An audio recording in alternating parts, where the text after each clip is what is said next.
pessoas do YouTube, sejam todos muito bem-vindos a esse canal. Eu sou o Voz do Alien e no vídeo de hoje vocês vão conhecer uma história que aconteceu em 1988, onde o corpo de um homem foi encontrado às margens da represa de Guarapiranga, em São Paulo. Ele apresentava um nível de brutalidade que chocou os investigadores. Foram removidos o olho e o ouvido esquerdos, os lábios, a língua, o esôfago e o osso do maxilar. A precisão cirúrgica levou os investigadores a acreditarem que quem estava por trás desse crime tinha conhecimento avançado da anatomia humana. Bom, mas agora eu passo a bola para Viviane, que vai contar todos os detalhes dessa história assustadora. E no final quero saber a opinião de vocês. Vou deixar aqui uma palavra-chave para vocês me confirmaram que me ouviram até aqui. A palavra-chave de hoje é abdução. Conto com vocês. Agora é com você, Viviane. Em 1988, Joaquim Sebastião Gonçalves, de 53 anos, foi encontrado sem vida, de maneira brutal. Teria sido ele vítima das atrocidades de seres de outro planeta? O caso deixa dúvidas até hoje.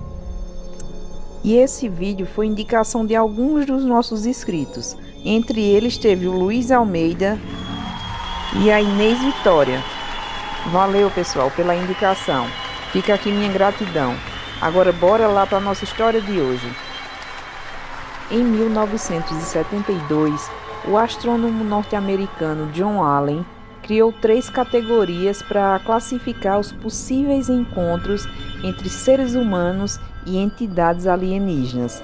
Assim, o simples avistamento de um OVNI passou a ser identificado como contato imediato do primeiro grau, enquanto casos onde os OVNIs deixaram marcas de sua passagem ou rastros de pouso eram chamados de contatos imediatos de segundo grau, sendo que nos avistamentos de extraterrestres fora do ambiente de sua nave eram classificados como contatos imediatos do terceiro grau. Essa última categoria foi bastante popularizada pelo diretor Steven Spielberg em 1977, com o longa-metragem homônimo, cujo roteiro narrava a história do primeiro contato dos terráqueos com seres extraterrestres benévolos. Entretanto, os supostos casos de avistamentos de objetos ou entidades alienígenas nem sempre ocorriam de maneira pacífica, como no filme de Spielberg. Assim, uma nova categoria foi acrescentada à lista de Hynek, uma na qual a testemunha do avistamento não saía ilesa. Bom, venham comigo pelos caminhos mais obscuros da história, conhecer um dos mais intrigantes e macabros casos de suposta abdução alienígena no Brasil. Eu sou a Viviane e vou contar essa história para vocês. Fim da vida de Joaquim Sebastião Gonçalves. Era um dia claro de primavera. Joaquim Sebastião Gonçalves acordou cedo com a intenção de tirar o dia para pescar na represa Bilingues. Ele tomou o ônibus até o Jardim Recanto do Sol, na região do Grajaú, em São Paulo. Chegando ao local, o pescador se embrenhou por uma das trilhas e logo ele deu de cara com um dos braços da represa Bilingues. Longe da vista de outras pessoas, o pescador se despediu, como usualmente fazia, ficando apenas de cueca. Dobrou cuidadosamente as roupas e escondeu no meio da mata. Entrou na água rasa, portando apenas os seus pertences de pescaria. Atravessou os 80 metros que o separava da outra margem da represa e ali passou o dia pescando. No dia seguinte, familiares deram por falta de Joaquim.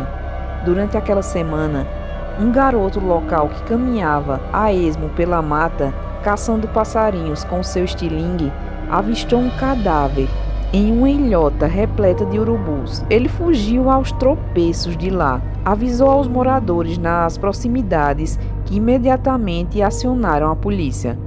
Após comparecerem ao local, agentes da 25ª Delegacia de Polícia de Santo Amaro requisitaram auxílio ao Corpo de Bombeiros para a remoção do corpo da represa, com o auxílio de um barco. A princípio, dado o estado do corpo e a ausência de documentos que o identificassem, foi dado como indigente.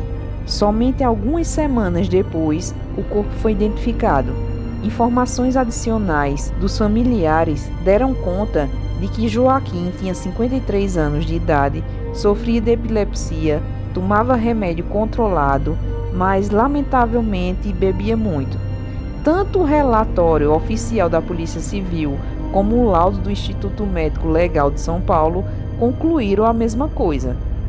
A mistura do medicamento com o álcool fez com que a vítima sofresse um mal súbito, desmaiando, sem ninguém para socorrê-lo em meio à mata. Ficou à mercê de ratos e aves de rapina e foi parcialmente devorado pelos predadores.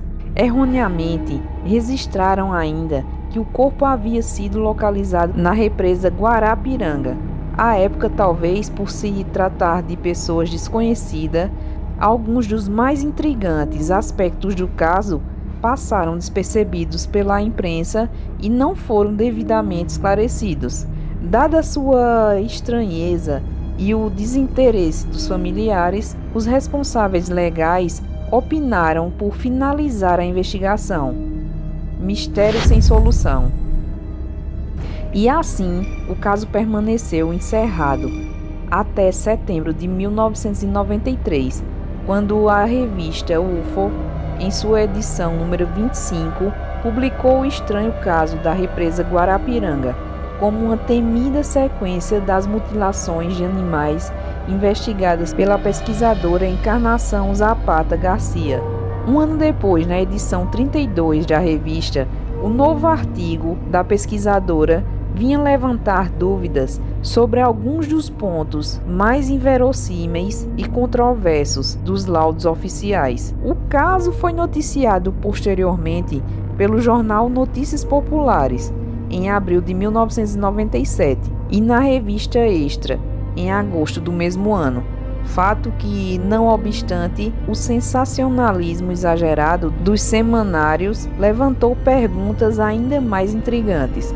Poucas foram devidamente elucidadas.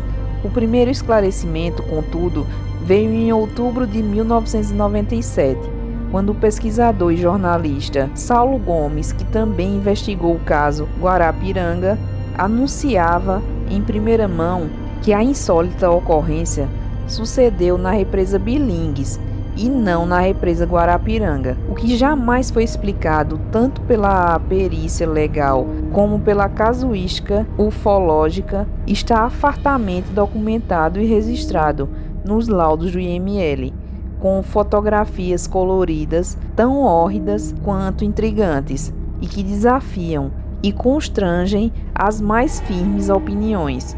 O corpo de delito descreve que o corpo de Joaquim foi encontrado vestido apenas com a cueca, não obstante com diversas mutilações, e que a causa do seu falecimento foi hemorragia e múltiplos traumatismos. O corpo estava sem os seus olhos, orelhas, lábios e sem todas as suas partes íntimas, e bem como todo o sistema digestivo e alguns órgãos. Todos os ferimentos e mutilações estavam cauterizados. Segundo o laudo, é sugestiva de modus operandi a incisão em partes moles e em orifícios naturais, mediante aspiração, ou seja, de acordo com o legista, algum instrumento mecânico foi enfiado pela barriga e aspirou os órgãos internos, enquanto a pele e tecidos moles foram extraídos com cortes cirúrgicos precisos.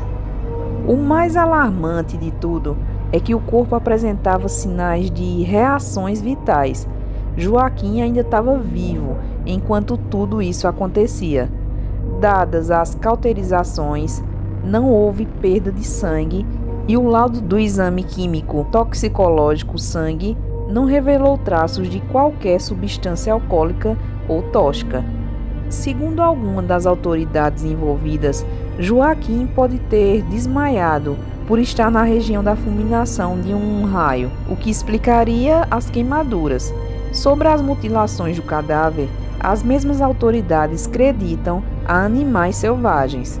Contudo, nada explica as pequenas incisões e a precisão cirúrgica e muito específica com que pele e tecido dos lábios, a mandíbula e alguns dos órgãos foram retirados. Um mistério que permanece sem resposta até os dias de hoje. Acredito que isso foi realmente coisa de extraterrestre, já que aqui não foi falado, mas uma informação importantíssima é que foi arrancado até o furico da vítima, só sendo um IT para fazer uma coisa dessas. O que vocês acharam? Eu achei um caso realmente muito estranho e eu não duvido de nada. Bom, mas me digam aí, vocês já conheciam esse caso? E o que acham sobre toda essa história? Eu vou esperar por vocês aí nos comentários. Nosso vídeo agora vai ficando por aqui. Fiquem todos com Deus e até a próxima.